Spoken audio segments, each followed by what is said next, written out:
The envelope was still warm from the lawyer's hands when my mother leaned across the conference table and said, "We put the house in my name years ago, so technically, none of this is really yours." I stared at her, certain I had misunderstood. My grandparents had left me their house, their savings, and an estate worth $1.2 million. Yet my mother was speaking as if she had been waiting for this moment all her life. What I did not know was that Grandma had anticipated those exact words, and left behind one final secret that would change everything. My name is Claire, and for most of my life, my grandparents' little yellow house on Willow Lane was the closest thing I had to safety. When my parents divorced, I was 9, and while my mother worked 2 jobs, Grandma Eleanor became the person who packed my lunches, listened to my fears, and taught me that love was often shown in quiet ways. Grandpa Thomas was different. He rarely spoke about feelings, but every Saturday morning he took me into his workshop, handed me a wooden board, and said, "Measure twice, sweetheart. Life is easier when you check your choices before you cut." I never realized how often those words would save me. Before we begin, if you enjoy emotional and inspiring stories like this, make sure to support the channel by liking this video, subscribing, and sharing your thoughts in the comments. Your support helps us bring more powerful stories of kindness, hope, and humanity. The morning after Grandma's funeral, I returned to Willow Lane alone. The house smelled like cinnamon, old books, and the lavender soap she always kept beside the kitchen sink. I expected grief to feel loud, but it was strangely quiet. I walked from room to room touching familiar things, afraid that if I stopped moving, the reality would finally catch me. Grandpa had died 2 years earlier, and now the woman who had kept his chair beside the window had gone too. On the dining table sat a sealed envelope with my name written in Grandma's handwriting. I opened it with shaking fingers. Inside was a short note, "Claire, if your mother comes before the attorney speaks to you, listen carefully. Do not sign anything. Trust the person who asks you to read, not the person who asks you to hurry." I read it 3 times. Then my mother called. She did not ask how I was doing. She asked whether the lawyer had contacted me. I told her yes, and she became unusually quiet. "Claire, there are things you don't understand," she said. "That house has always been a family property. Your grandparents knew I would manage it after they were gone." I asked what she meant. She sighed and told me she would come over the next morning. I spent that night staring at Grandma's note, wondering why she had been afraid of my own mother. The next day, my mother arrived wearing the pearl earrings she only wore to important meetings. She carried a folder and placed it on the table before hugging me. "I know this is difficult," she said. "But we have to be practical." She opened the folder and showed me a property document. According to her, years earlier, Grandma and Grandpa had transferred ownership of the house to her, while allowing them to live there for the rest of their lives. She said it was a private family arrangement and that my inheritance was mostly savings and investments. "So," she continued, "you can sell the other assets, but the house belongs to me." My hands went cold. Why didn't Grandma tell me? She was sick. She forgot things. That answer hurt more than the document. I called the estate attorney, Mr. Bennett, and asked whether he had seen the transfer. He told me to bring the document to his office immediately. My mother objected. She said lawyers only complicated family matters. I remembered Grandma's warning and said nothing. I put the folder into my bag. At the attorney's office, Mr. Bennett studied the document for less than a minute before looking at me. "This is not a transfer deed," he said. "It is a draft agreement. It was never recorded." My mother's face changed. Mr. Bennett opened Grandma's official will. The house, investment accounts, and a trust containing the remaining estate were all assigned to me. The total value was approximately $1.2 million. My mother stood up so quickly that her chair scraped the floor. "That cannot be right," she whispered. "It is," Mr. Bennett replied. Then he placed another envelope on the table. "Your grandmother left instructions that this be opened only if anyone challenged Claire's ownership." My mother stared at the envelope as if it were a warning. Inside was a letter and several copies of bank statements. Grandma explained that years earlier, my mother had borrowed nearly $80,000 from them to save her struggling business. They had never demanded repayment. But later, when my mother discovered how valuable the property had become, she began pressuring them to sign documents giving her control.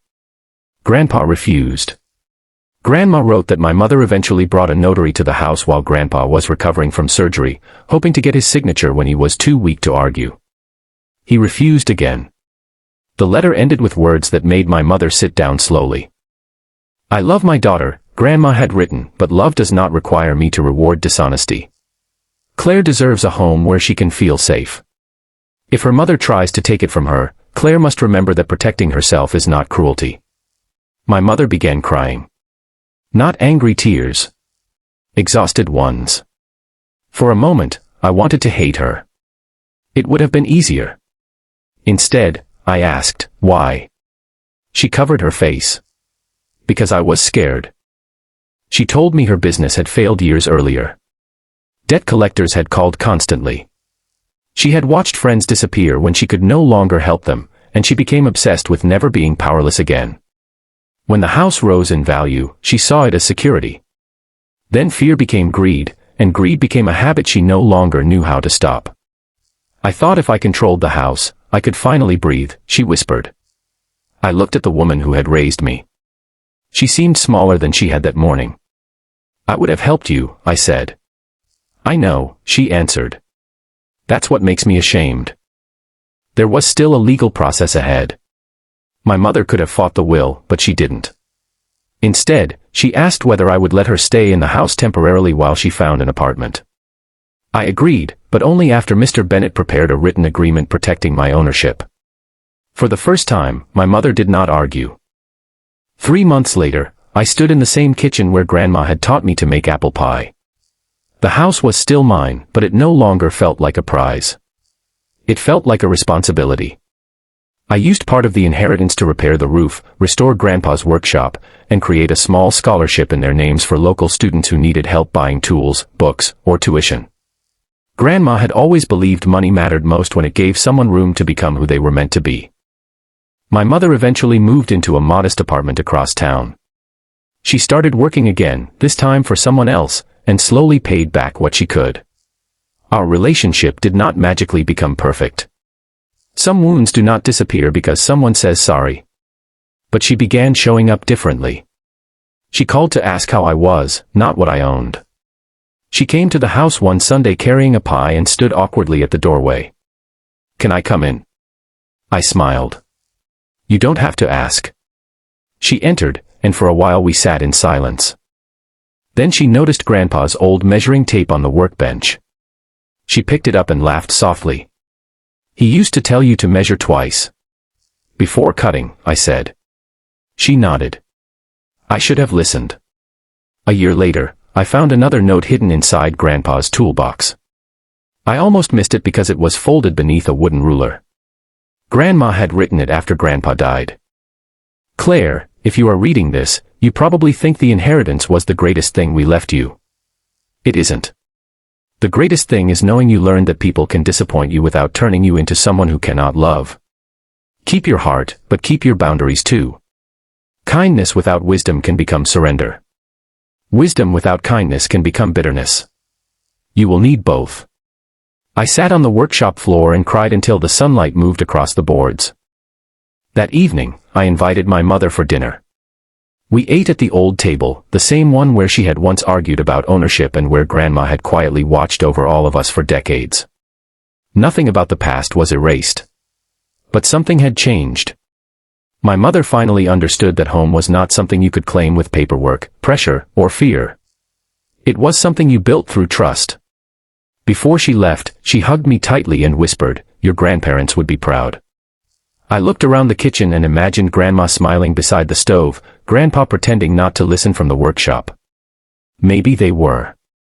If this story touched your heart, tell me in the comments what you would have done in Claire's place, and whether you believe forgiveness should come with boundaries.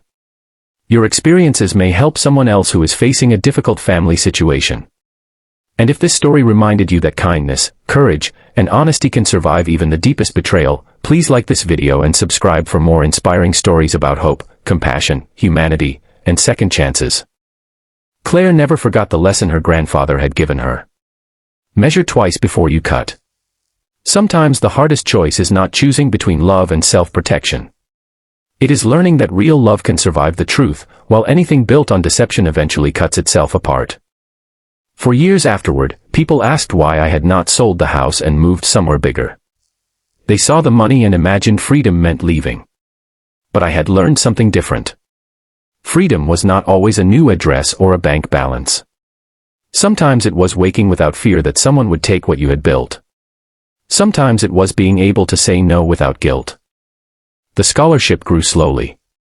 The first student was 17-year-old Marcus, who wanted to become a carpenter but could not afford the tools required for his program. When I handed him a toolbox from Grandpa's workshop, his eyes filled with tears. He ran his fingers over the worn handle and asked why I was giving him something so valuable. I told him my grandfather believed useful things should be used, not worshipped. Build something good with it, I said.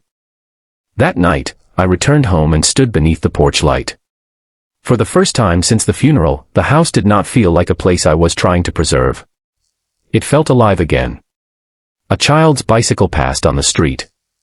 Wind moved through Grandma's roses. I understood then that an inheritance is never only about what someone leaves behind. It is about what you choose to do with it after they are gone. Money can purchase comfort, but character decides whether that comfort becomes a cage or a doorway. I locked the front door, touched the brass key in my palm, and smiled.